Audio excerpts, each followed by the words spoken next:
morning, good afternoon, good evening, depending on folks. It's man all the way George Page, aka the Emperor of Female Bible Talk, coming to you live on YouTube, folks. It's Wednesday, over the hump. We got 2 more days till the weekend is here. Also, next week will be the start of July. We have the 4th coming up the weekend after that, celebrating 250 years of the country. Folks, I hope you enjoy this upcoming week. And we have a show coming up that weekend of after the 4th. That is the Portugal Pro. I will do content on that show. I would like to watch it, but when it starts like early in the morning, I'm like, I'm going to miss a lot of the good parts. But hey, if you are a competitor to that show and you want to maybe see some stuff here and there, maybe some videos, pictures, I appreciate it. So, folks, I have here a lovely Southern lady here. And, she's originally from Texarkana, but she's right now in Alabama. And she is a former powerlifter, a teacher, inspiring bodybuilding, grandmother, and mother. And we have here the lovely Mrs. Teri Ivey. And we Hi, welcome how are her. you? Yeah. I said, how are you? I'm fine, man. I'm fine. We welcome her and we thank you for her time. And we're going to share a story of what got her started, her trail from powerlifting to bodybuilding, and her plans for this upcoming season. So, welcome, ma'am, and thank you for your time. Well, thank you. Yeah, well, ma'am, that's not a problem, ma'am. As a Southern gentleman, I always have the pleasure of talking to a Southern lady. So, share with us what got you started in sports. I call it muscle and masculinity. Please share. Well, I was training, just going to the gym, doing just, trying to stay in shape a little bit. And my son was serving in the military, and his friend, Anthony Moy, owned Metroflex Gym in Tyler, Texas. And they had planned a charity meet for the Children's Miracle Network. And my son wanted to compete in it, but he wasn't able to make it back home for it. And so he encouraged me to go do it in his place for him. And I knew not one thing about powerlifting. I'm 48 years old and knew nothing. And so his friend showed me what I needed to do.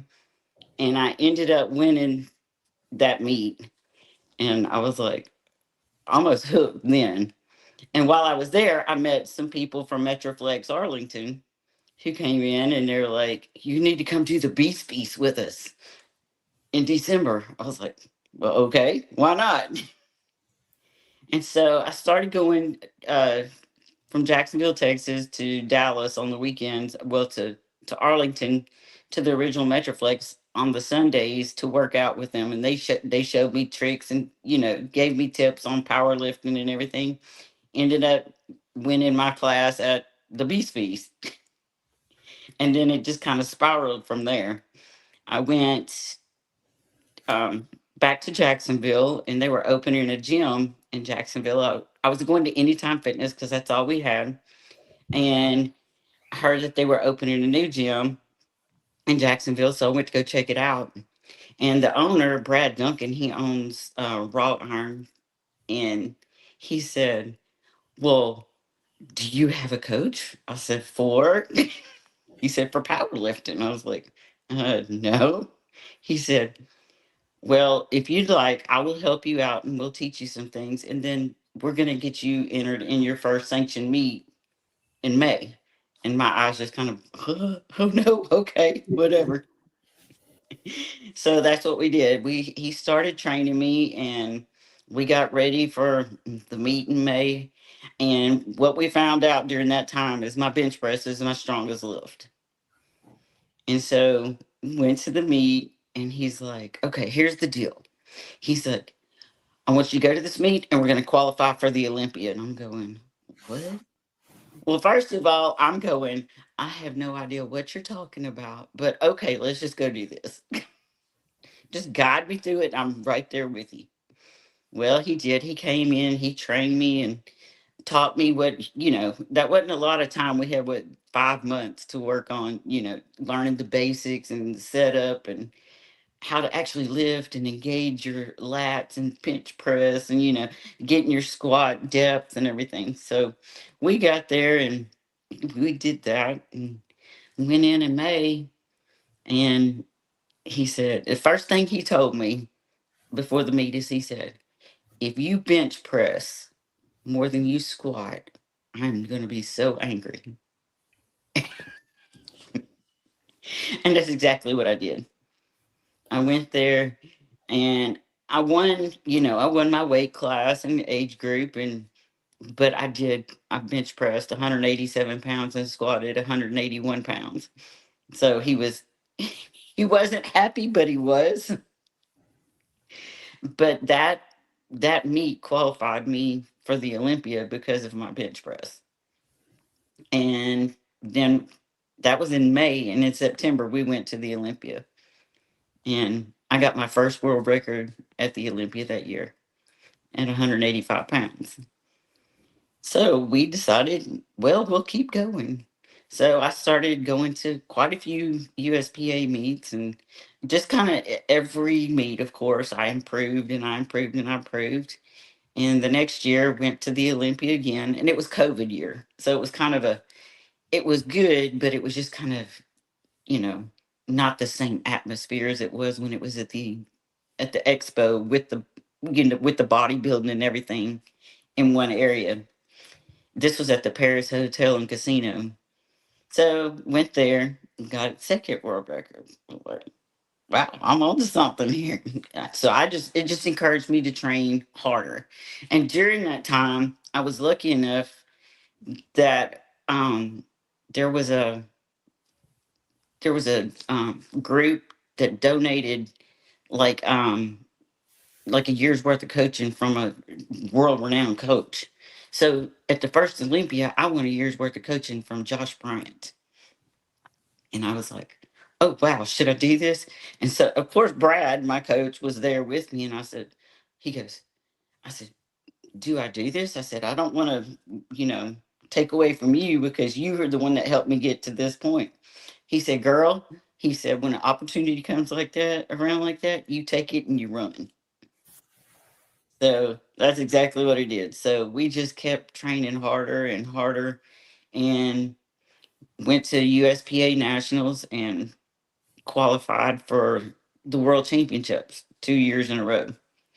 And in 2022, qualified for the Worlds. And I'd been training from June until the they were in October in Orange Beach. And the last week of training, I was going to do coach was going to just have me do one more bench day, one more deadlift day, and one more squat day. Got through my squat day and bench day. It was great. I was on track to squat like 315, bench 226, and my deadlift was going to be like 360 something, 363. And when I went to go pull that last deadlift, I moved wrong. And when I came up and hurt my back terribly. So I was out of the worlds in in squat and deadlift, but I was still going. I was like, I was working too hard. So I went and I did bench only. And I got there and I got a 203 bench press, even with no leg drive or anything that year. So I felt good about that because it was like doing a large press. You're just laying there and benching with all your upper body strength. So I was happy with that. And I won my class and the open at the world championships. And after that, I was like, well, what am I going to do after this? I mean, I know that, I took about 6 months and I was just, doing little arm work and everything because my back was not cooperating. So I went through a lot of therapy and stuff. And finally, I was like, I want to do something other than this. I've got to do something. And I was going, so I went to Gator Fitness and walked in the door and talked to one of the owners, Holly Hines. She and her fiance Gator Gates own Gator Fitness. And I walked in there and I talked to Holly. And this was in January of 23. No, 24. Of 2024. I walked in there and she goes, well, it's January. She goes, we're going to have you ready for the Alabama in August.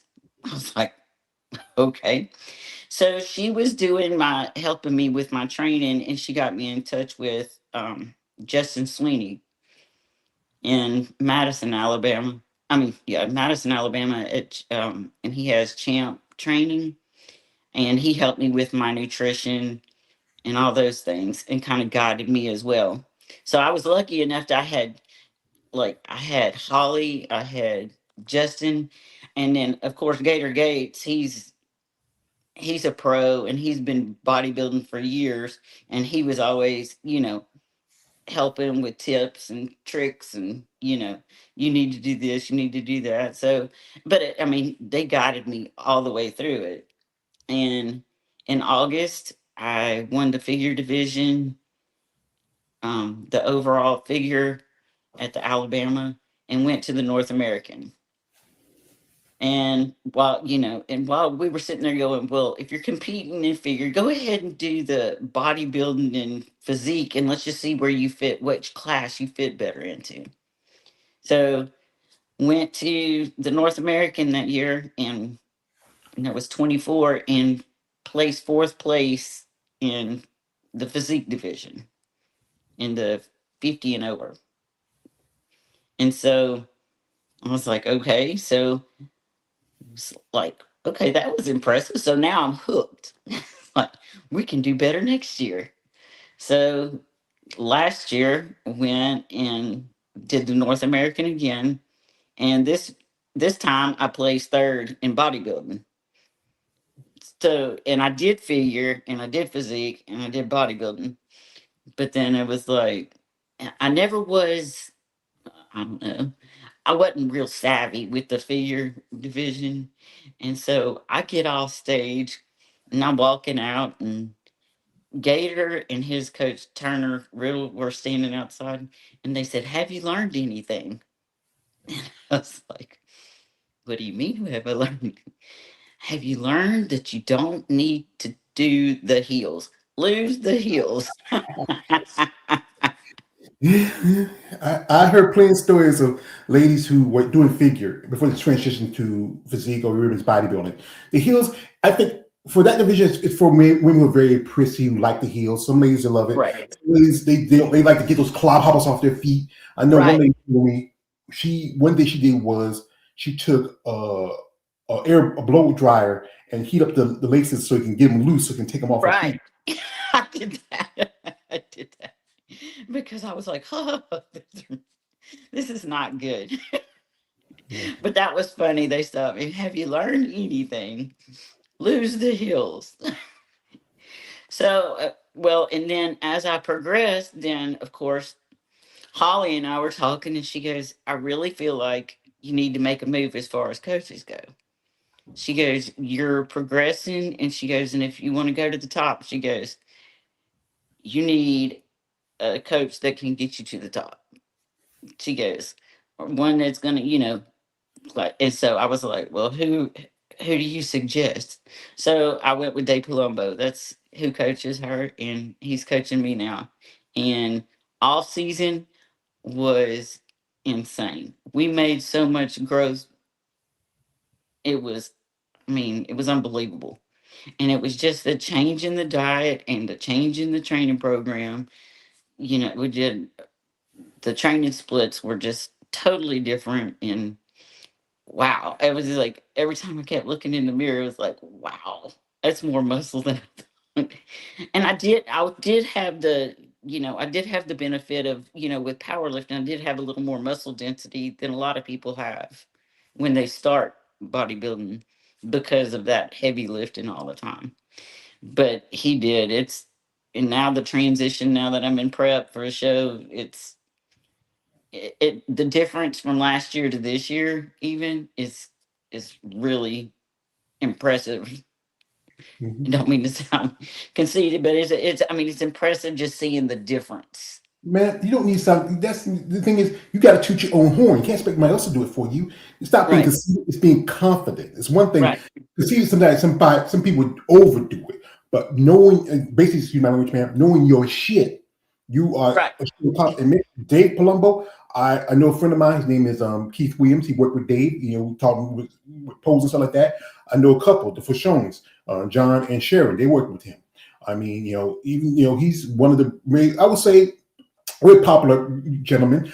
There's a video I got to show of you.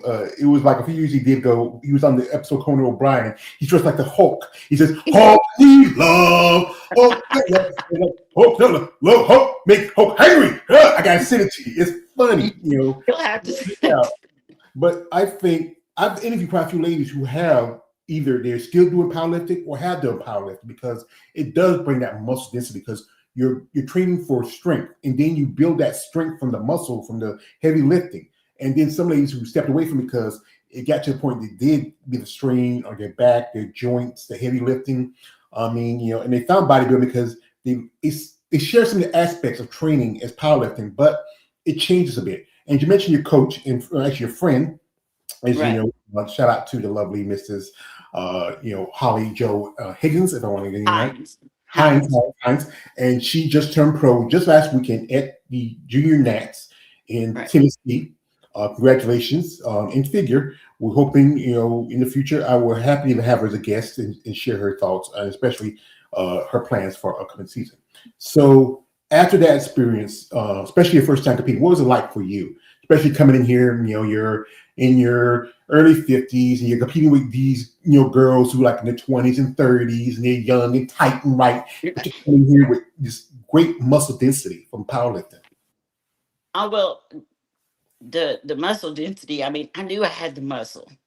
I didn't have the posing down, like and it was kind of intimidating. I was scared to death. Scared to death getting on the stage the first time. First time I was on stage, I was shaking.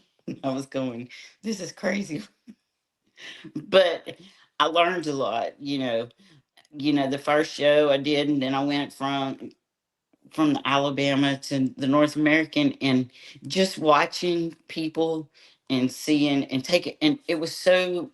The thing about the what I found about the sport is that everybody was willing to help me to improve from the Alabama to the North American, and even the girls backstage, they were amazing. When we're back there just getting in our poses and stuff, somebody might come and give you a tip, not trying to interfere. They were just being cordial. And that's the part I loved about it. Everybody was there being supportive. And there are tons of girls backstage, you know, ready to get on stage. And they're just watching and helping and encouraging everybody. I mean, it reminded me so much of the powerlifting community. That's how they're alike. It was like, it's like a big family, just like it was with powerlifting. And I was blessed with the powerlifting community that I was involved with for so long. They were awesome, and I just felt like the same thing was happening. You meet more people, and they're encouraging. They're showing you things that just giving you tips and tricks that you might. Well, I definitely didn't know. You know, you know, turn your leg this way, turn your toes out this way. And it made all the difference in the posing. It really did. Mhm. And Yeah, posing is a very important part of the practice. Next to the weightlifting, posing is one of the things you have to really work on the most because it's presentation. Because right, like you just some I know somebody said that they be shaking because how to try to position their body, but it's something. It's part of the routine just as much as lifting or what you eat. That's it's like right. it's necessary. Right. That that's what's so great about it. It was like you sit there and you think, well, you're doing your food and you're lifting and everything. But there's one thing that I'm seeing too. I mean, there might be somebody that comes in not as conditioned as a lot of the other people, but because they've got that posing down to a science. And it's like just a beautiful movement, and the way they can take and position their body to where they just look phenomenal. And you're like, okay, this shows you the posing is the make or break. You either do it or you don't. You can't go up there. And I made that mistake. I mean, I didn't know how important it was, and I was more focused the whole time. Like I said, for 2 years we were focused on, we're going to get these figure poses down, we're going to get these figure poses down, and then we'll see how, and we went through the physique and bodybuilding poses, but we never really concentrated on them. So this year it's been more of a concentration. It really, getting into the technicalities of getting these bodybuilding poses. And I'm lucky enough to have a friend here that is a coach, and he does posing and stuff, Jason Adams, with DNA Fitness, and he's really helped me a lot with that. And I was surprised at how big the community is in this little Florence, Alabama area Hmm. at Gator Fitness alone. I mean, there's 10 competitors in prep right now or better, Hmm. just to go to the shows, and that's unusual in this small of an area.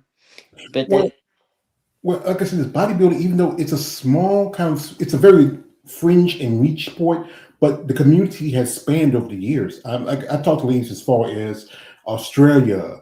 You had an interview with a lady who lives in Great Britain. Germany. I mean, also ladies in south of the border as far as Mexico and one lady in Chile. It's, even though it may be a small community per se, but it kind of grows bit by bit. right. We have here a guest here popping in here. Shout to our man here, John Lindsay says, "Hi Terry, sun's out, guns out." Yeah, she's wearing a tank top, Gator Fitness tank top. Her arms I out. got the gator on. Yeah, I got to put a gator. Got the gator. So, but yeah, I think it's good we have that. Same fundamentals you have from your powerlifting. That same camaraderie, sisterhood, brotherhood, friendship. That is, I think, what really helps as a bodybuilder. Right, right. I mean, and I can tell you, and it really calmed my nerves backstage, because being new to it, and I'm going out here, and in powerlifting you're not in a bikini going. You got your singlet on and you got your tall socks on, and you're going out there. But and I mean, I was terrified the first time. It was terrified. So having those people back there to take a deep breath, calm down, you can do this. You've got the physique. Now you just got to go use it. so, Yeah, it's. so I think now, it's the thing about being confident. Like we were talking earlier, how you mentioned your friend said how she's shy, and then I'm like this. If you shy, why in the hell you walking butt naked, all up, tanned up, cheeks out, and you saying you shy? It's crazy. When I have conversations, they tell me, say, "I'm shy." How can you be shy when you walk but the people? I don't know. That's some shit you telling me that. That's some shit. I mean, it is. I mean, and and I guess that you can be modest, but then again, all that modesty, I had one person ask me about it, and it's like, if you're modest, you might as well just get ready to not be. You start practicing walking around. Well, it's a situation. Sometimes you have to learn to be comfortable with being uncomfortable. Right. Yeah. That's exactly right. You have to be comfortable being uncomfortable for sure. Mhm. And and I for me, it was like I was watching, as you get older, your body's changing in ways that you don't expect anyway. So you're like, I was like, whenever I go to pose, am I going to have, you know, the saggy skin that I do? Yeah. Yeah, I mean, and there's just the little things that I was kind of uncomfortable with because I'm looking at these girls on stage in their 20s. Well, of course you're not going to look like them. I mean, it's not going to happen. I mean, but you just go out there and bring your best self and your best look, and and practice that posing. That's, like I said, get that posing down. That's huge. Yeah. And that's the thing is that I think everybody's not going to look like the next person ahead of them. You're going to bring whatever you bring.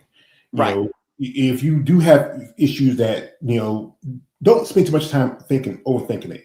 Just go out there and do your best. Right. So and she sent me some information. She has, I think, 4 kids and how many grandkids? 6 grandkids. And how old are your grandbabies?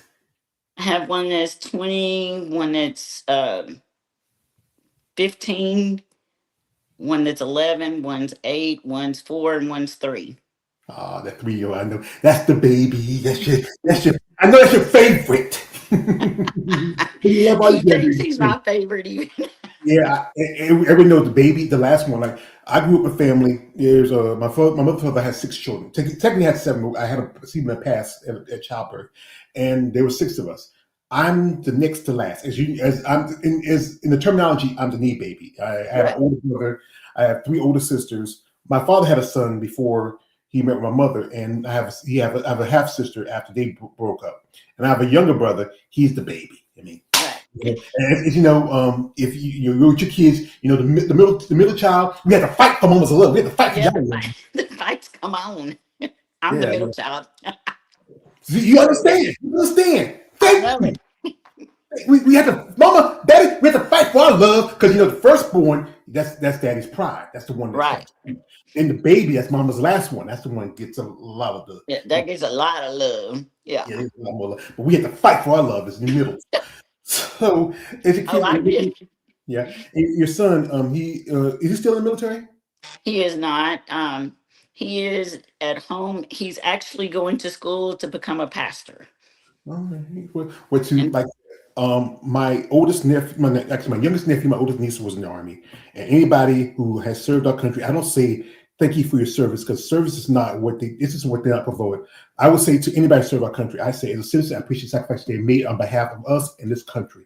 Because thank you is never enough. oh, Because you're not providing a service. You're going out there risking your life and health. Maybe sometimes you're not even in the action, but you are stepping up where most people. I was thinking about growing when I was young. I was thinking about the Marine Corps, but then I got a job. right, So when you get a right. job, you start making money. So there you go.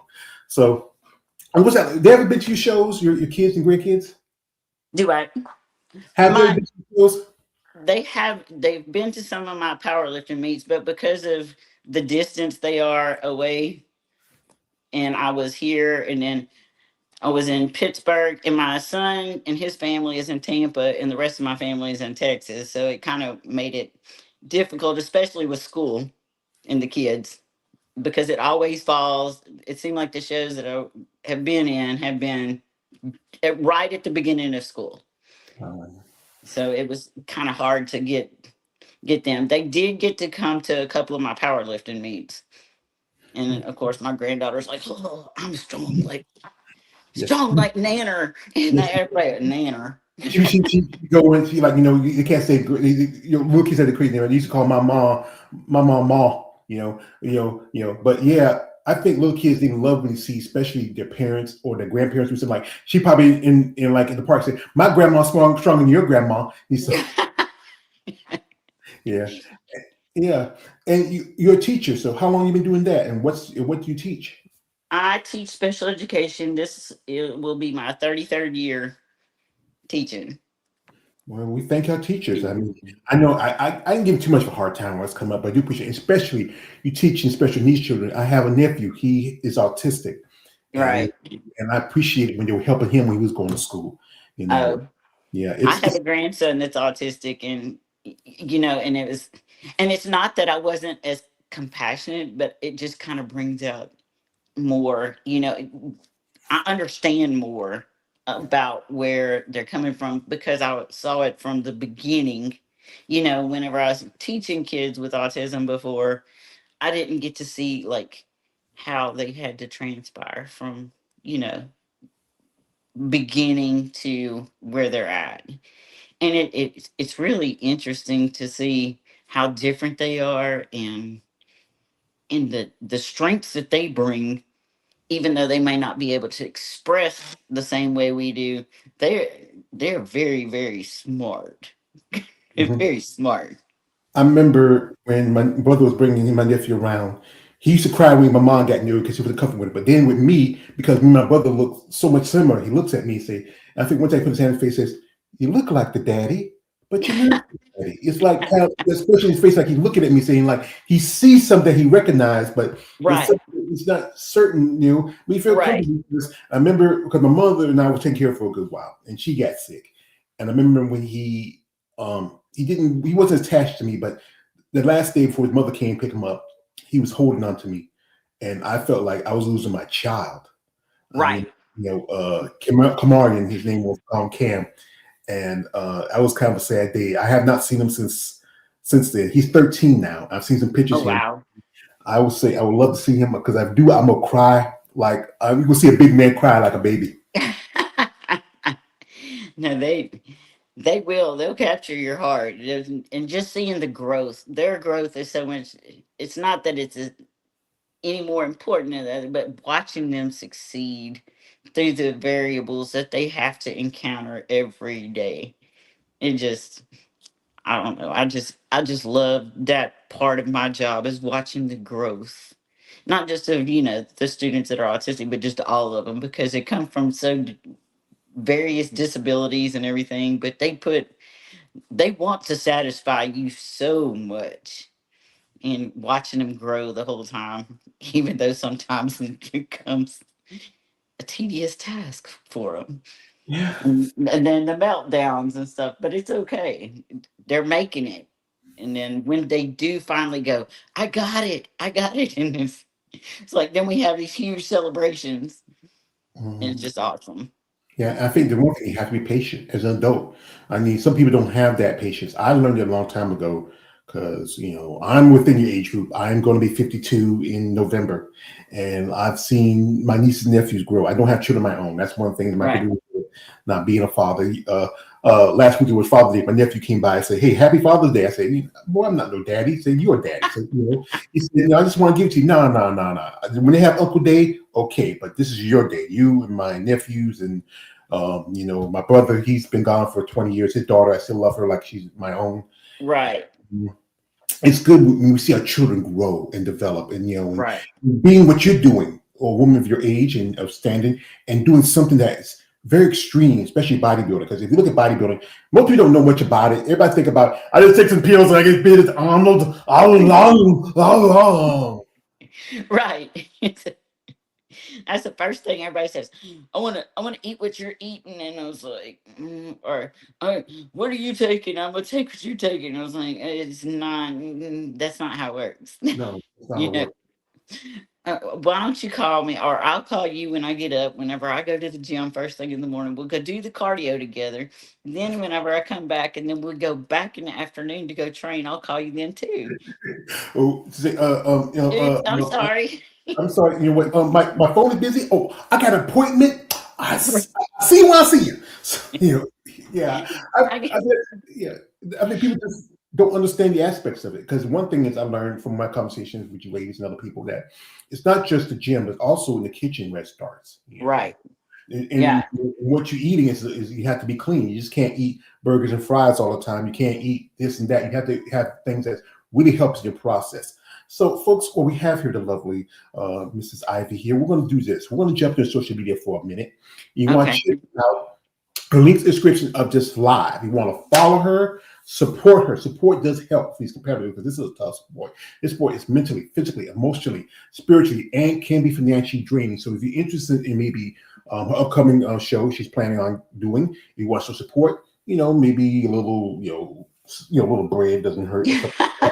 Reach out and genuine interest, but guys, and a lot of my one thing I can Miss Terry, I have a crime. I'm a muscle person. Oh, y'all ladies with the muscles, y'all cite me. But there's guys out there also cite them too. But the thing is, guys, be respectful. Don't be weird. She has a son. He was in the military. She got grandbabies. I don't want to hear somebody getting jumped by her family because he's stupid. So we check on her, shoot out to her, show respect. This is a lady.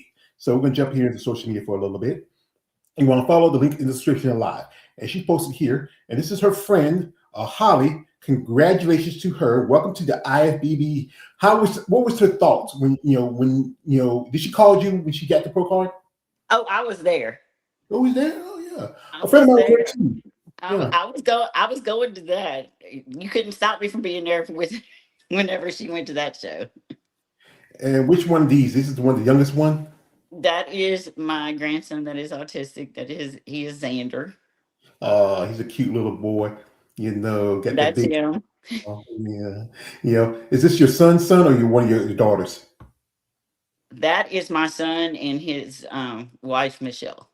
Ah, His should name be. is Dakota. Dakota Michelle. And that's them. Yeah, it is. You know what? There's an old saying: a boy's best friend is his mother. You know. Yeah, Yeah, that's me and Dakota right there. yeah. Handsome young boy. He That's just as my boy. he's just as pretty as his mama. And Yeah.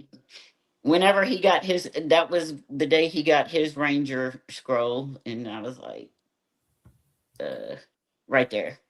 Uh, the Rangers. Rangers all the way. Yeah, Yeah. that was, Much respect. Much respect. Much respect. I of know. course. Is he your only son, or is there? I have another son that is 26. He's not on social media much. He's out. He's a little cowboy.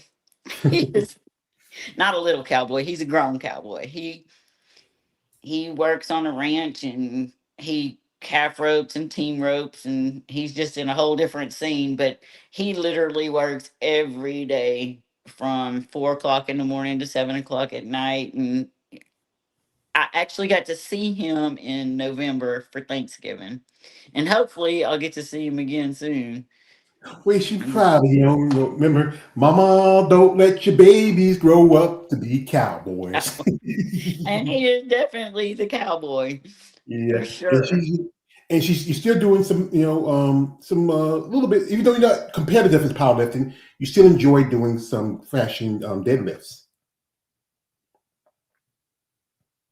Hello, hello. Hey, something. I think something will happen. Let me check. I think I lost her, folks. Uh, we lost her. We just lost the lovely Miss Terry. Give us a few minutes. She'll come back. So while she's still away, here she is. Here she is. You know, hey, Hey, somebody called you, right? yes. It happens. Technical difficulties. It happens. But we're going to go back a little bit here where we were looking into your IG here, and here she is doing some powerlifting. You still miss doing the powerlifting tournaments? I do miss it sometimes. I really do. I miss it, seeing my friends and stuff that I travel with. I have some friends, Mike and Michael Port and Hina Patel. They're in Colorado, and they really helped me a lot. And then I had Donnie and Jody Duncan, and one of my best friends was Chris Kearney. He's a all time. He's got the all time world record. And then I met people like I got to hang out with people like Stacy Burr, who was their coach and stuff. So it was pretty awesome. Yeah. And here's this Holly. She's doing That's some. Holly, and that's Gator in the background. He was giving us lessons that day. He was schooling us. Hey, that's good. And he's helping you out, and and make sure y'all ladies develop and work on your form, Right. especially as leg day is probably one of the toughest days for any competitor or just any person who works out because it's a lot of stress and especially I got two bad knees at Stone Cold Steve Austin, and I can't do it too much. And here she is, where a UFC legend, Mr. Matt Hughes. I remember his fight with Matt Serra. That was a war. I mean, those two Yeah. women. Yeah. I got to meet him. That was pretty awesome. He said he was going to teach me how to wrestle. I was like, I don't think I'm down for that right now. I don't know, Miss Terry. You're a pretty lady. I think he might be thinking of other kind of wrestling. And is that your boy there? That's my boy. That's my boy. Yeah, he's a handsome one. You That's should him. try him. Yeah, he's a cowboy. You He is know, the cowboy. That's for sure. have you done any rodeo stuff lately, or are you just mostly just working on a farm? He he hadn't done any in about 3 or 4 years because his horse got crippled, Oh, and he hadn't bought a new horse because to do competitive rodeo, and those horses are whew, you expensive. Oh yeah, and that's got to be, to get a decent horse to compete. You're going to spend, just at local shows. You're going to be spending 20, 30, $40,000 if you're going to be able to compete. And then when you start getting in the big boy group, some of those guys that are going to the national finals and stuff, they're spending upwards of $100,000 on a horse. So it's insane. It's hard to compete with that. That's pretty much, you could spend that for the next 2 years, 3 years on bodybuilding prep. Now here Right? she is from the North Americans. It's Yeah, insane. she has a But beautiful back. he Ugh. loves it. So he's found him another little horse that he's starting to work with, because he rides horses and shoes horses, and he's learning how to do all that. So he's gonna train this horse on his own, and who knows? I mean, you never know. Maybe he'll train that horse, and it'll be top notch one day. Yeah, here she is from the North Americans. What was the critique for the judges? Because you look very impressive. Especially a woman of 50 plus and maintaining your own in your own class. Uh, the critiques were, I mean, they told me I had perfect conditioning. I needed it was just working on my posing. Hmm. Yeah, and also, yeah, that's the thing. Posing is very important. Is part of training. Also, she took some photo sessions. As you know, Chelsea Dion, she does the photos. Right. Now, Chelsea. She Photo, does. yeah, I actually got to meet Chelsea when I went to Tampa last year. I'm a bit a fan of hers. I believe she's planning on competing this year. I think she said she's going to do Tampa. You know, uh, Awesome. yeah, you got a beautiful smile. And something else is beautiful too. I'm trying to be very nice, but what was that feeling for you when you were in North Americans that day? Oh, that was so cool, and I got to meet her and get her critique too. How can you help me? I mean, do you have?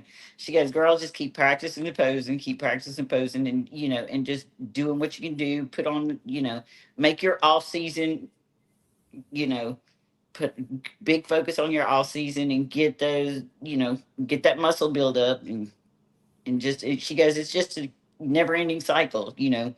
Next year is going to be better than this year, and the next year is going to be better than this year. So Who is these two lovely ladies I'm looking at? that is my mother and my grandmother. And my mother passed away in 2021, and my grandmother just passed away in January, 2 days before her 100th birthday. Well, like I said, ma'am, you're just as pretty as your mama. I, Yes. I can feel you. My mother passed away in 2020. I one thing I talk about it because she was sick for a long time, and I took care of Right. her. And when she was gone, I felt like I was a widower. I lost my woman. And here she is. Is Right. this a client or a friend? That is Callie Kaczynski. She's an IFBB pro bikini, Mhm. and Yeah. she trained at Gator, and then she moved to Nashville. So she's in Nashville now. Congratulations. Bikini, that division, the girls are starting to really evolve. Look at it. Mhm. I think at the show, you were at the show where there was one lady, she won. There was only one lady doing this bodybuilding. There was five ladies. They had enough for a pro card for physique. That one lady, I think it's her name is Chloe Hugh. I think it's Hugh Who. I hate mentioning this name. She won both in won overall for the women's physique, and she won figure. Right. And if you look at it now, how the division, especially, there's a lot of talk where recently, if you follow bodybuilding, like Sarah Bradley, who won the show, then she placed amazing young lady. I mean, crazy, Right. just not even 30 yet, and has the divisions evolved over time? Because I remember when I started getting to this, I was following bodybuilding back in the day, which just men's bodybuilding, women's bodybuilding. And then you have people like Corey Everson and Linda Right. Murray and them, and then it has evolved over time. Like, other than your friend, is there anybody in the sport that you pay attention to, that you admire their work ethic, their consistency, overall their physique? Oh my goodness! Can I just make a list? Missy Trescott, Chelsea, Dion. I get Brooke Walker. Let's see. Oh my goodness, my mind's blank right now. Of course, because I'm trying to think of them and can't think of them. But I watch all of them, and I'm just in awe of their dedication, And just, every year they're just bringing it and they're bringing it. They're not, even in the older age groups. I mean, you're seeing these women are really, really keeping their bodies just in tone and just, like I said, you look at them versus some of the younger girls and you're like, how are they doing it? How are they doing it? You know, the younger girls, but then of course they had the muscle maturity that the younger girls don't have, but they also they're still just, but they have to do the same work, but I guess it's like you're looking at these older women now and you're like, I hate to say it that way, older women, but we are older women, and we're in those age groups, like even at the North American, in the physique division and the bodybuilding division, it seems like those classes, like in the 55 and over, those classes have probably more competitors in it in those divisions than the younger group.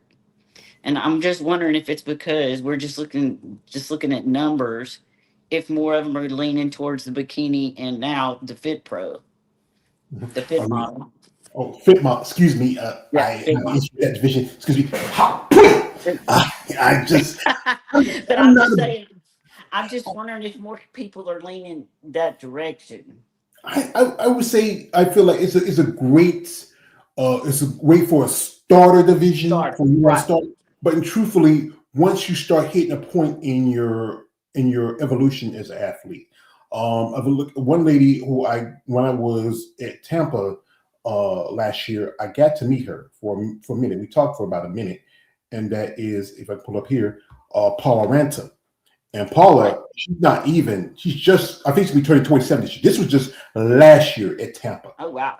Now, you got to think about it. She's still, as an old saying, she's still wet behind the ears and breast smell like Right, Similac. She has that time to grow more. Once she hits closer to that muscle maturity, right, she was figuring for a good while with the physique, and now there's a possibility that maybe in another few years she could be in bodybuilding.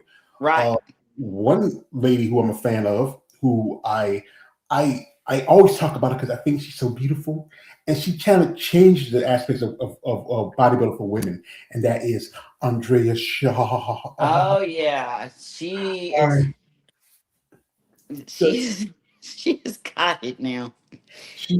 I just interviewed a lady yesterday who met her a few years ago when she was at Savannah. I went to my first Bobby show back in 2022. That was Savannah Pro, and she Right, was there guest posing. And even though she was maybe just about 3 weeks off from doing the Rise of Phoenix that year, she still looked impressive. There was one girl was there, Mona Personally could have just done the show that day because she looked really good and tight. But Andrea, like my friend Keith said, George, when Andrea's on, she's on.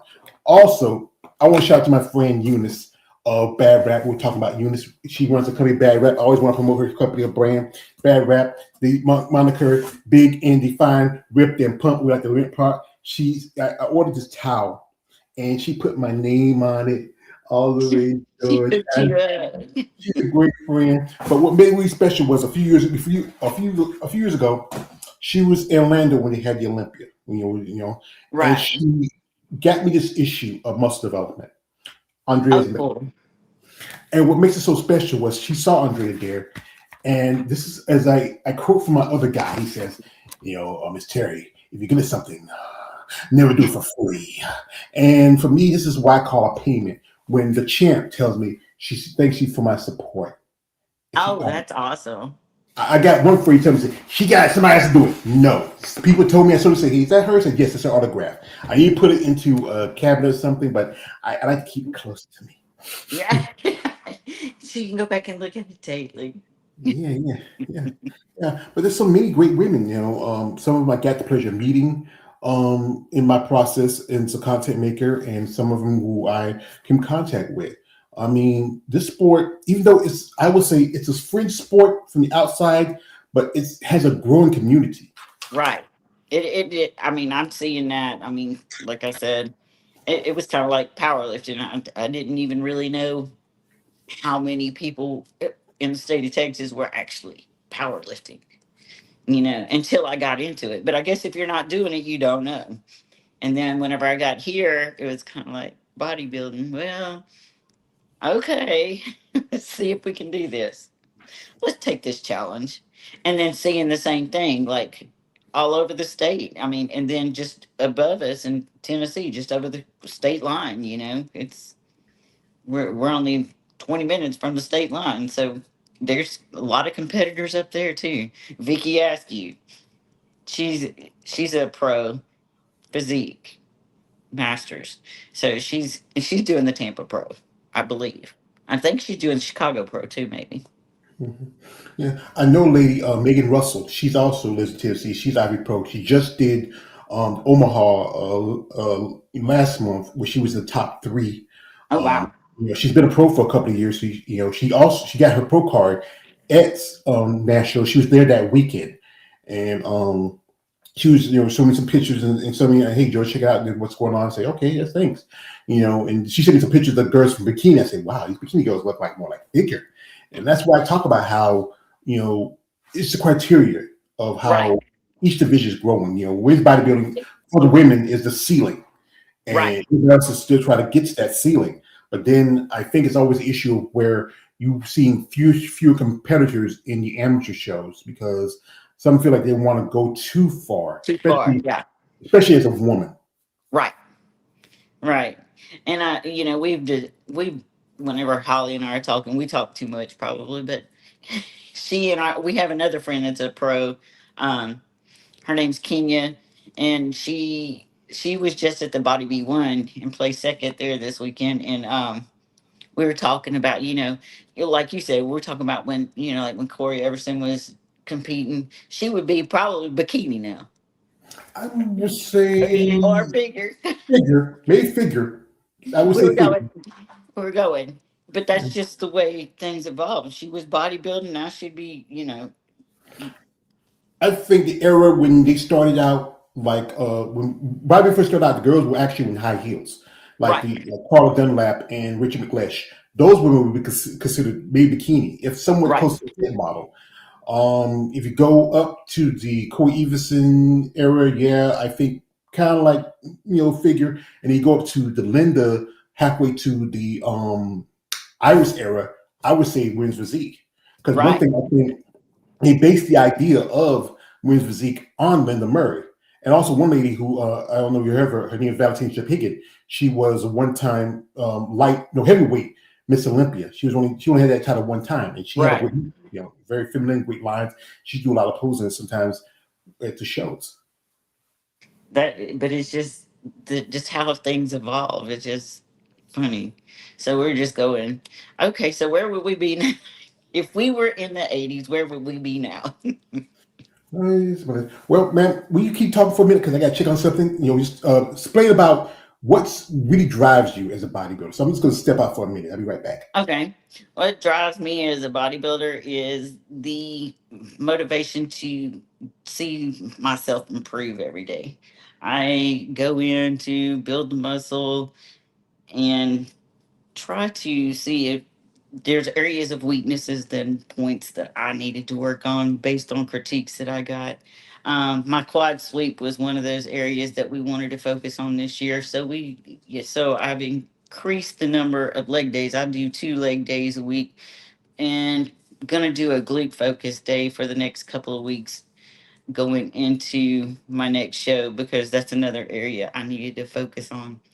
My posing, of course, is another area I'm working on. But I just felt so. I was had the benefit of watching my friend Holly go through prep and stuff for her shows that she went through, and just watching her go through the process, it just kind of encouraged me. And she was a great encouragement, and having her in the gym with me. It wasn't like I was going in and training by myself. She was there to support me. She drove me to, she encouraged me to get in the gym on those days when it was rough, especially after working all day long. Got to get in the gym. We got to push through this. We've got to do this. On the days when we were sick, she was sick or I was sick. We just kind of encouraged one another to get in there because we both this year we was like, this year is going to be one of our best years yet. No matter what the outcome was, we're gonna push through this year, sick, crawling, no matter what. But I'm very blessed having, all that encouragement and having that partner to be there. He's my partner in crime, be there. Well, we saw that she needed to build her back, her mid back. So we started changing some of our back day exercises to help her that way. We started changing some of leg day exercises to, to help my weak areas, and it just works out. But having that person, that's what drives me. I want to be a better me every year when I come in. I'm going to do this as long as I can do it Yeah. because I'm too ADHD to sit at home and do nothing. I would go crazy. And I'm going to use that energy somewhere. So I might as well be doing it somewhere to help not only burn the energy, but use it to benefit myself. And have you ever think about becoming a coach, helping up people with their training and stuff like that? I I have. Once I retire from school, whenever that might be. You be one of those teachers that she be still around saying, I remember her. You're like, I had a teacher, Mr. McLean, and he said to me, Mr. MacArthur, I have taught your brothers and your sisters, and then he said it to my nephew, he says, Mr. MacArthur, I taught your mother, your aunts and uncles. He finally retired. Rest in peace, Mr. McLean. He Yeah, retired. that's what Yeah. well, that's like my daughter. My daughter's a teacher now, and she's like, and then I'm like watching, the kids that I taught. Their kids are in fifth, sixth. Some of them are in high school, and I'm going, well. I was like, but it is. It's funny to watch how I taught you, like you said, I taught you, your aunt, your uncle, your oh, your grandson now. No, Sometimes you say, I taught your great grandson. Like, what? right. But that's what some of my kids will be like. This year they were before we got out of school. One of the other teachers came in. She goes, "Wow, I can't believe you're going to be 56 this year, Miss Gary." And it was so funny. And the kids looked and said, "56? You're older than my grandma." Oh. I was like, Oh my God! Well, "Thanks a especially lot." down here in the South, it's not surprising because my mother married my father when she was 16. They were together for they were technically still married 55 years, but they were Right, separate for a long time. right, When I came up, my sister had her first son by the time I was 3 years old. right, It's only 3 years between me and him and his brother, and my younger brother. This is what time my sister was saying to my mom, you were too old, too young when you had me, but too old when you had him. So right. it's just something because children, they grow. It's one thing we watch them grow and change, and you see them develop. Remember when they were little babies running around. Then now, my youngest nephew, he's on his 10th child, and Oh and wow. I got to finally see the baby, cute little girl, and just seeing how I used to wipe his butt. I Right. used to chase after him, and and now he's he just he kind of makes you like yeah, I'm old. No, I'm sitting there and I laugh because my youngest child, she's 16, and my granddaughter is 15. So there's a year between. This is a true story. I remember one time my mom and my sister was shopping. She brought all us boys, and people would think that my nephews were my brothers, Right. and and then they would pick on my sister saying, well, you get and saying that they thought that my sister was my mother, and they saying like they say my mom said, Miss Burt, why you let that girl have all them boys? I say, wait a minute, two of them are mine. Those two are her brothers. The other two are my grandbabies. And that's the thing. It's just. I think it's really something when you grow up and you want to be your own person and Right. find your own life. And the thing about bodybuilding is that it's a sport where in which it's not as lucrative as you Right. look at other sports. Like I know in your powerlifting tournaments, you won prize money. You did pretty good for yourself. But No prize money.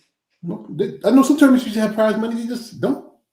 I didn't know they some of the meets they do, but you have to be like the American Pro pays the Powerlifting United paid this year, but there's not many powerlifting meets that pay have payouts. I got She's yeah. this week's just for nothing. Just I mean, I say you You enjoy what you're you doing. get the beautiful medals. The middle, nice medals, nice trophies. Say, hey, come on, give me some cash. You know, it costs money to train. It costs money to go to these shows. Come on, give me some cash. Give me the loot. Give me the loot. But that's why I talk about how I think if you look at bodybuilding, even though it's a professional sport, in the professional league, only a handful can make a living. Like people like Right. Brooke, Andrea, well, Sarah Vigor, she's a rich man's wife, so she doesn't worry about that. You know, um, it's a sport where you put more into it than you get back out of it. Right. Right. Except for that personal satisfaction that you did it. Yeah, yeah, that's the thing is it's personal satisfaction. But again, I wish it was more like where you can Yeah, I work wish the it leg was muscle. right. Yeah. And you know, and that's what we were talking about the other day, how many people actually once they get I mean, even once they're on the Olympia stage, because there's so many people that have been Olympians, but yet hadn't been able to make a living due to that. How could which is sad because they've taken it to that such an ultimate high level, they were at the top. And you're like, but people people want the easy way. They want the and to reach those levels. I don't know that people, they want a trainer, they want this, but they want you to say, okay, I want to do this in 5 weeks. Okay, it's not gonna happen like that. It's not gonna happen like that. But and I don't know. It's just really sad. Like you said, it's just the people at the top, the very top, that seem that it's very lucrative for. But Mhm. I don't know. Like I said, it's kind of like my powerlifting. I enjoyed it. I enjoy it. It's the self satisfaction. It's like I've done this. I've accomplished this. I guess the accomplishment part for me. It's kind of like whenever I teach and kids learn something, or it finally after about 3 weeks of trying to teach them how to add, and they're like, "Yay, we got it!"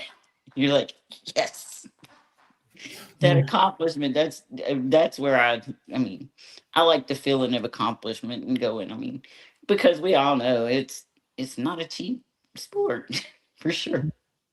Well, here's the thing I say about this. It does take a team to help you get there. You do have a coach, you have a trainer, you have Right. this person, you have your friends that support you. There on the stage, you're alone, but it Right. does take a team to build it. Also, They- the we go back to getting expensive for the guys. All they gotta do is get a pair of banana hammers and boy shorts, and you have to worry about that. For you ladies, you have to be very presentable. You have to be right. you have to walk that fine line of femininity and muscularity. Right. The cost show days is probably the biggest expense for you ladies Right. when it comes to hair, makeup, tan. You want to present this like one thing we see is bodies, and we Right. don't understand what it took to get there. Dehydration, the tired, the rest, the recovery. Some days where that's where discipline comes in because most Right. people don't have that discipline and that consistency. Some people can get easy to real after. Okay, I'm not seeing results, but the thing is, like I said, 5 weeks is not enough. Right. I'm the guys who trained for 6, 7 years before you start Right. competing. Right.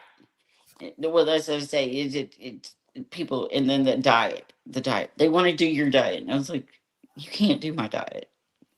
If I gave them, let's just say, and went and gave them what I was eating off season, a typical person who's not training would gain so much weight because I was taking in so many calories, so many carbs, and people don't realize I wouldn't be able to eat that food without doing the training that we're doing because we're burning using that fuel from that food.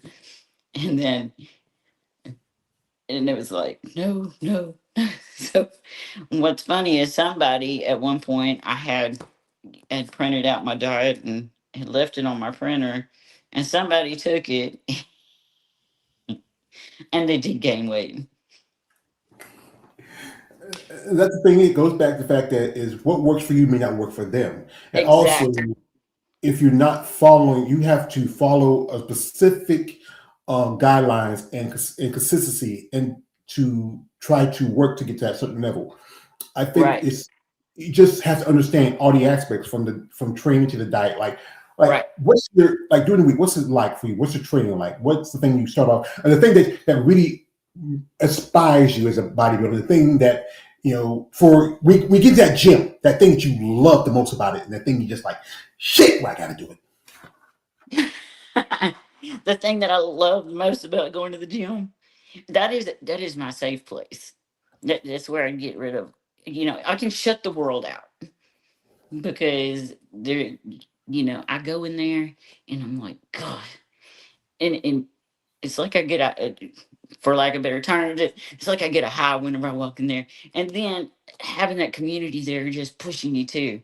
You walk in and somebody says, "Dang girl, you look good," or like, and this year I've really been working on my glutes, and I'm not gonna lie. Whenever I walked in one day and one girl goes, "Terry, you got a booty," and I'm like, I've been working so hard for that. I'm so glad you noticed. You thought you were wellness, and Miss Terry, you wellness? You got every guy say, Miss Terry, you got a fat ass. So guys don't be caring. We don't. No, but I do. That's my high of the day. I don't know, something about it. Whenever I just walk in the gym, my whole attitude, my whole, well, not attitude, but my whole demeanor changes because it's just where I feel safe, and just kind of like I can do what I need to do. I can rid my brain of everything else out in the world that's going on. If it's stress at work, I can leave that out the door. I can go, once I leave, I can go home and deal with the rest of that for the rest of the night. But that's my release. And while I'm there, I'm trying to perfect something of my own, which is me. I'm working on me, and that's has nothing, nobody can take away what I'm doing for myself. Mhm. I know it's selfish. It is a selfish sport too. Yeah. But the thing is, there's some good and bad aspects about anything when you get into this. And I remember when the pandemic hit, when the gym was shut down, it was really hard for a lot of bodybuilders. Some who train at Right. home, but they love that place where to go to when they go to the Yeah. gym, and it helps them release. The gym is their church, their home away from Right. home, their therapy. And when you're training, what's the thing you're working on the most right now, and the things you feel like you need to really improve on, and My my quads and my glutes were one of the two areas that we really needed to work on this year. Of course, we just kept, hammering the back because we knew that with me gonna do the bodybuilding, we were gonna have to, increase the lats. So back, legs, back and legs were really the biggest focus this year because I could build, my arms, I can build those. My shoulders probably could use a little more work, but we really wanted to focus on the areas that they told me that I was lacking last year. So we've Mhm. really been focusing there. Yeah, because with the back you can't see as well, and I've heard that the back can make or break how you place. You Right, want that right, great assertion from the lats. You want that right, nice taper. You want the nice connection with the hamstrings. You want you don't want too much gyration in the glutes, but just enough where you can see the detail of everything. right, right. So I mean, I was lean last year, but we need to really work on those things. Bring those things out, accentuate it, and so we can take it to the next level. And like I said, and having being that I wasn't in bodybuilding long, you know, my body made huge adjustments with my first coach, and then whenever Dave got it was like he knows some tips and tricks now. He's got so much knowledge. And I'm like, how can he look at it? I'll sit there and I'll talk to Holly. I'm like, how can he sit there and look at a picture and say, well, this is what she needs today? And then by the next check in, if it's Monday and he tells me this, and by the next check in, which is Thursday, he can tell me exactly what's changed and what we need to do and make those adjustments from a picture. I'm going, I mean, I'm looking at the pictures going, I don't see that much difference. Well, Dave is I think one of the well, he's been in the sport for a long time. He's never been a pro, but he's been in sport around of it. Right. He understands all the aspects of it when it comes to aesthetics. He every so often he jumps on his RX muscle. He talks about things going on. He was just recently talking about how it should be talk about merging physique and women's bodybuilding. But again, it goes back to we lost her again. But give her a minute, folks. You just take a step back. Somebody's probably calling her. So let's give her a moment. But Dave Palumbo was one of those guys who really understands those the facts of bodybuilding. Shout out to my brother, Big Keith Williams. When we have him back on, he talked about how when he was training for a upcoming show, I think it was Nationals, he talked to Dave. A friend of mine, Big Keith Williams, he talked to Dave and helped him with his posing. And he understands what's involved as a I'm back, bodybuilder. but I can hear. Hello? You hear me? You hear me? I can't hear. Oh, do this favor. Go in and go out again. It might have been whenever somebody called you. Let me see your text if I can. Let me see. Wait, take off your mute. Wait a minute. She's on. Okay, wait a minute. Let me see. We can take you off the mute. You put yourself on mute. Can you hear me? I don't know. Go in and go out. Just click. Go in and go out. Yeah. Give her a minute, folks. It could be just because whenever somebody calls you on the phone, and they sometimes mess with you. So let's give her a minute. And what I'm gonna step away because I just I said I got it left order because I have a package. So I'm gonna put them real quick. So guys, I'm going to do this. I'm going to leave a little music for you guys. And there she is. We don't have to step away. Here she is. There she is. I'm back again. Okay, we're good. This is the thing about live. I like doing live. I can do pre-recordings, but I love doing live. The guys like to get to listen to your ladies' stories and they get to interact. But Right. that thing would thing about live. But Dave is, I would say, he's a mad genius. He understands the aspects. I mean, quite a few people work with him. I mean, and also his company RX Muscle, Right. it's all that. So, what's the plan for this year? This year so far, we're gonna do the Master Nationals. Hopefully, leaves there with pro card, and then of course, then we'll make adjustments to do maybe a debut, like not late in the summer. Right within a 6 to 12 week period because school will be starting, and then my life will become chaotic for a little while. So, and then move on from there. See what happens next year. Well, if you still do, like I said, with women's bodybuilding and women's physique, there's a handful of shows that do masters. Right. Tampa is one. There's the Max Fit. Right. There's also the Atlantic Coast. That's towards the end of the year, a little before Thanksgiving. Maybe by then still school be still going on. Right. There's quite a few shows. Or like I said again, if you want to wait to next year, there's some shows that you want to jump on the first of the year, get out of the way, make Right. adjustments.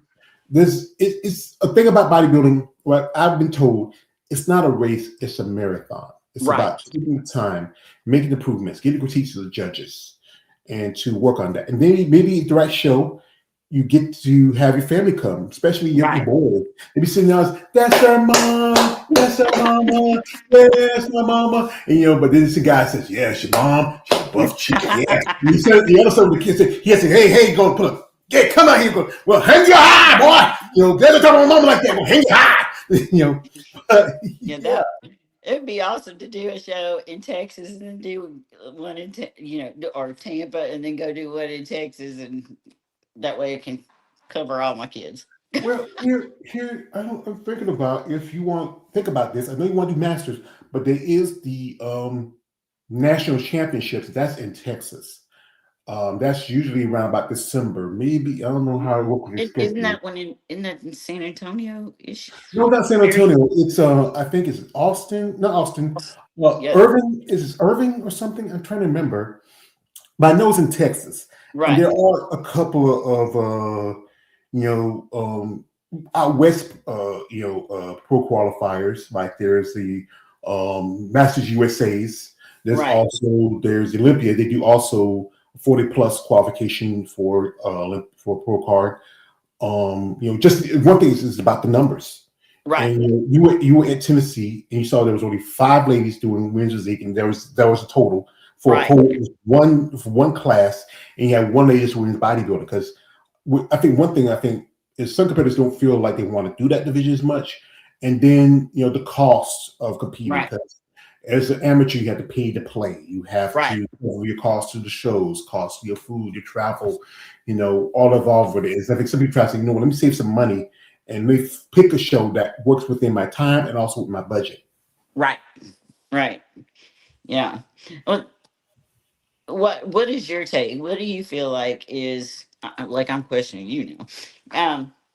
Why do you feel like that? Like we've seen that over the past couple of years, like the physique and bodybuilding divisions have really, even figure, the number of girls competing in figure, especially in the NPC, has gone down. Well, it goes back to the judging. Everybody looks at the Hmm. high at the top.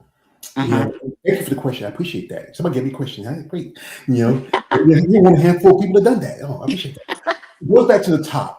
Everybody looking at the top. If you look at people who's at that level, and you seeing the judging where it not following criteria. We see figure girls who look like she be doing physique. You see physique competitors who look like she's doing women's bodybuilding. You see Right. bikini girls who can do figure. And then you bring a division like fit models, excuse me, point where it's supposed to be a throwback to that division, but even those girls get to the point where they're getting as big as bikini. Right. It goes back to the judging, goes back to the top. And that's what, we just have a couple of ladies who decided not to compete anymore because the push of getting bigger, bigger, bigger. The division was created to be of kind of a reboot to women's bodybuilding. Right. And it's supposed to be a slender look. It's supposed to be more aesthetically pleasing look, a very feminine look. But then we see girls who get as big as someone in bodybuilding. And then that kind of discourages a lot of competitors. Right. That's why someone would say, what, maybe do like a division like wellness because it's very popular. But even those Right. girls in wellness, again, is big and buff. She's one girl, her name is I follow her name is Tiff Sam. This chicken. Yes. She She is. Yeah. Yeah. I mean, somebody says she can't do women's bodybuilding. Maybe she can do women's physique. Her quads are huge. Just me bring up the body a little Huge. more. You know. She's. We saw her in New York. We went to NPC clinic they had at Bev Francis gym in not this January, but before. Oh my! I mean, in person too. You're like, golly. I'm like you. You're like, she's got the quads and stuff. Like you said, all she'd have to do is build her upper body, and she's in there physique all day. Yeah, I mean, it's just the thing is, but I think some women don't want to go that way because they feel like I can get bigger, but you're not too far from it. Right. The thing is also the judging goes back to judging. Thing when you created these rules and guidelines, but then you're telling girls and figure get bigger. But then they outgrow the division. This we see a lady who just was doing figure. She switched to in physique. She got second in Toronto, was top 6 in Spain. Just need to maybe work on her posing and maybe bringing in better conditioning. She could do a lot better in women's physique. Right. We talked about earlier with Paula. Paula was a fit competitor, and she decided to move up. There was to talk about her maybe doing women's bodybuilding, but again, she's not even 30 yet. She has that time. I would say to her, "You're still young. Take a break. Step Right. back. Have your babies. Enjoy life. Then come Right. back because you'll have that muscle maturity. And you know what? I can do women's bodybuilding. I'm still sick of physique, but you can probably do women's Right. bodybuilding." Exactly. Yeah. Yeah. It's pretty interesting just seeing the numbers because now when you start seeing all these shows, you might have 40 or 30 or 40 fit model competitors and 20 bikini, and then I think what 15 maybe figure competitors. It's I mean it's just funny how you look at the numbers just from the past couple of years and how they just have dwindled. They increasingly have become smaller and smaller Mhm. in those other divisions. And I think that's some people get discouraged when they see when you go to a show and there's not enough. Like a regional show is one thing, but then when you don't have many competitors for like a pro qualifier, and Right. I know a couple ladies who had to apply for the pro card, and a couple ladies in Europe I interviewed, they had to apply for the pro card because there was only maybe two or three of them. Because the rule is you have at least five or more. There's a show.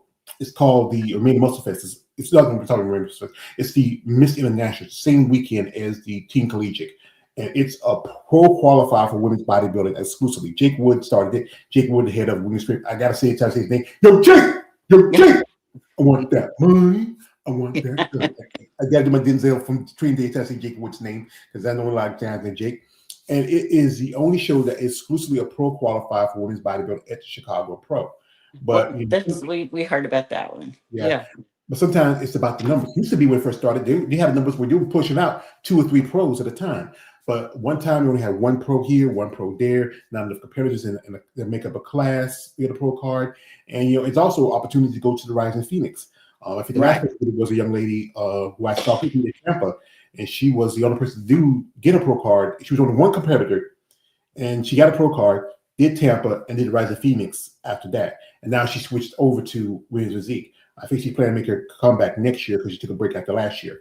But again, it goes back what the judges want, what the competitors feel like they need to bring. And, isn't it? Because I think some people say, I'd say figure if I can't get a pro card in Williams Physique. Or I say bikini if I can't get a pro card figure. Or I can do fit model. I can probably get a pro card there because there's going to be so many shows, opportunities for that division. Right. Right. So let's just go do them all.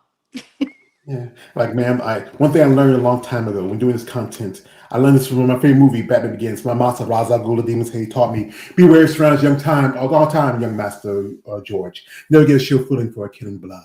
But yeah, I think that's the thing you have to be aware when you get into this sport. I'm saying the aspects, not just where what people look at it like, especially on the outside, it can be easily sexualized because you're looking at men and women pretty much half naked. People look at it as like like almost like borderline a fetish. But Right. again, it's about you as a competitor, as an athlete. You see yourself coming out here training, working, building your body, following a diet, working on a plan, and establish yourself as a professional in this sport, be it NPC, be it IBB or OCB, which is natural bodybuilding, Right. whichever organization that fits within what you feel like works for you. Right. Right. And it's just an industry. It's you look and it's getting competitive in a different kind of way. Like you said, what they're looking for, what the judges are looking for, and I agree with you. I think that's where people are making the decision to go down to the other divisions. That's what, like I said, you agree with me and Holly in a lot of ways. That's funny. You need to come sit in on our conversation someday. Well, you know what?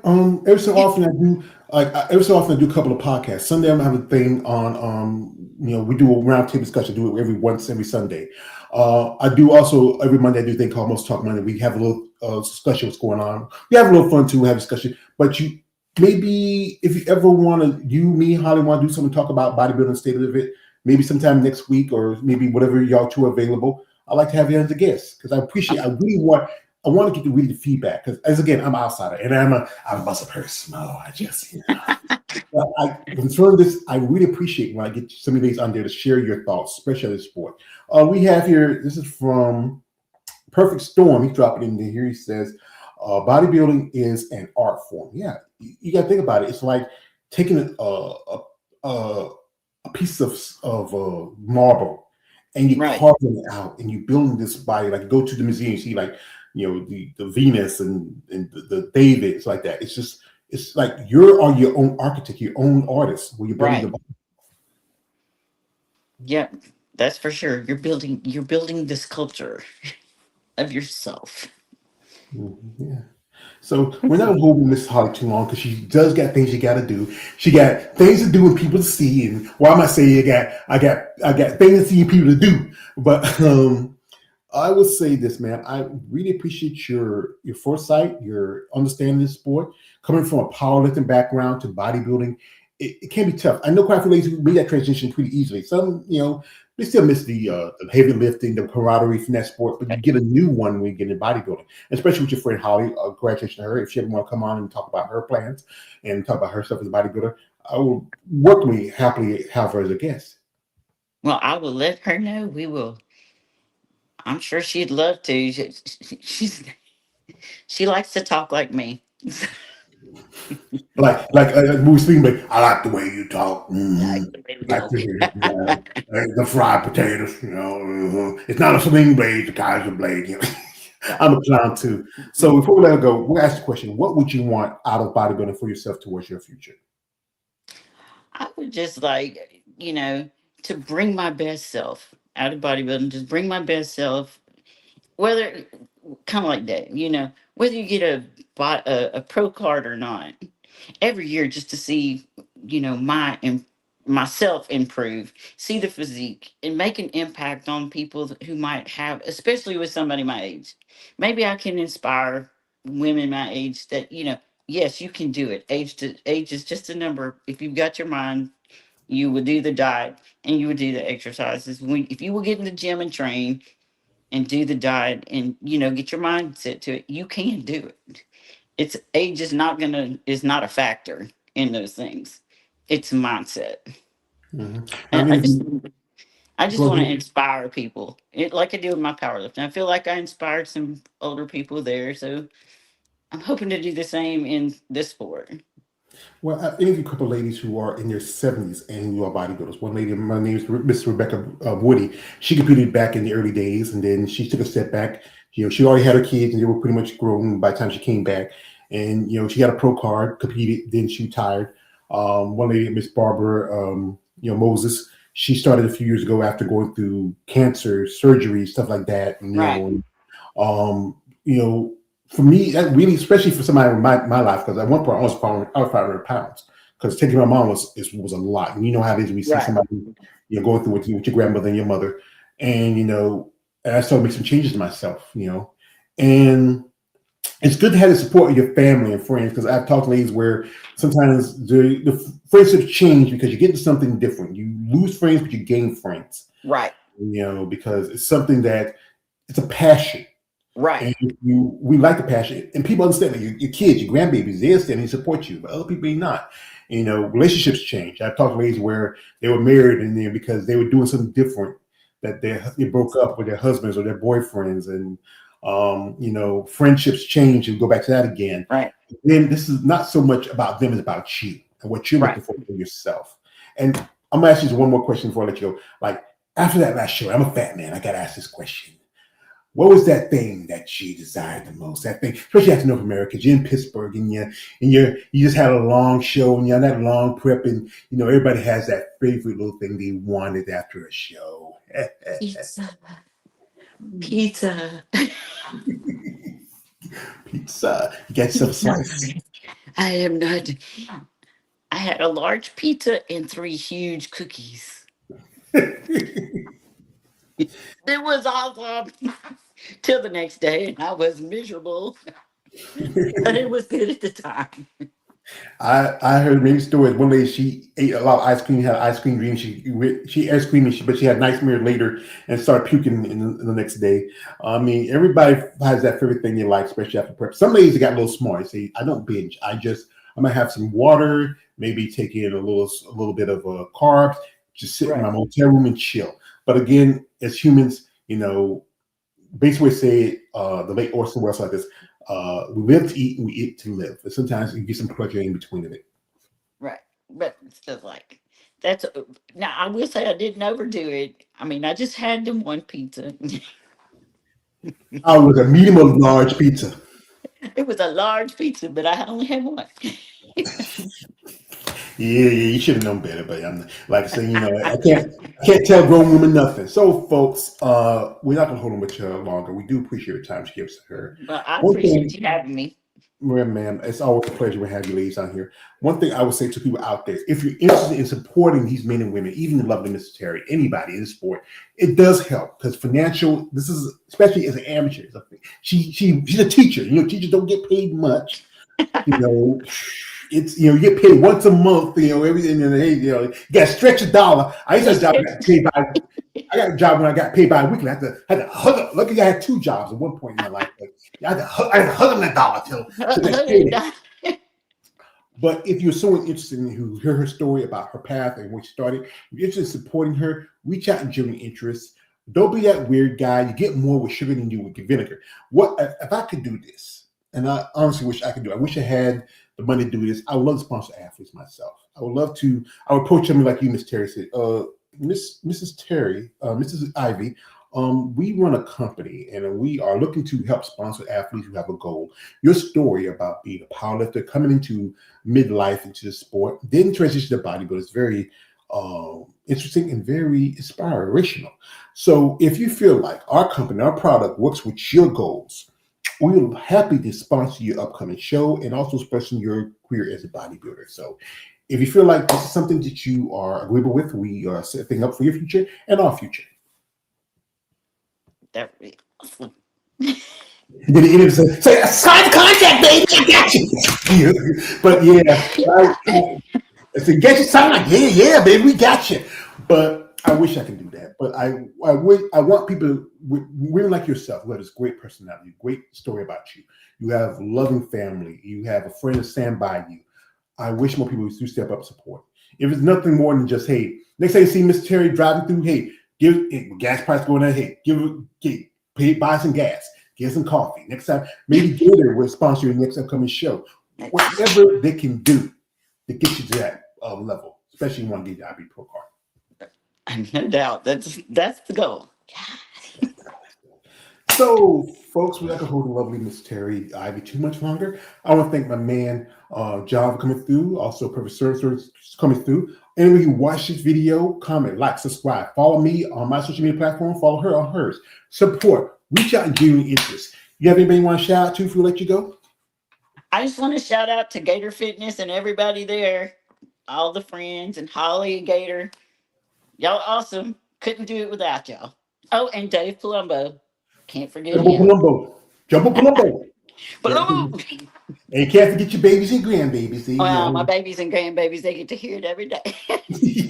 Yeah. You got the cowboy, mama. I'm going to rustle up you a big filly if you want it. But, man, I'd like to thank you again. I appreciate your time. Best of luck in Pittsburgh. I mean, I think it's a good show. If not, there's other shows. Also, again, it's not a race; it's a marathon. You take your time, whenever you're ready. Yeah. Right, I'm ready. I'll let you. She's ready to go. She's ready to go. So, folks, we'd like to thank the lovely Mrs. Terry Ivey for her time. Best of luck to her, and wish y'all best of luck. Everybody, so again, reach out to your interest. Don't be a weird guy. Her son is a former Ranger. She got a cowboy for a son. I don't want to hear somebody like being checked by John Rambo and John Wayne at the same time. So praise you, man, and best of luck to you. All right, thank you so much. Well, you're welcome. Anyways, man, always your page, aka the Emperor of Female Talk. Don't subscribe. Good night, good luck, God bless, and see y'all later. And have a great rest of your week. All right, thanks. You're welcome. Thank you.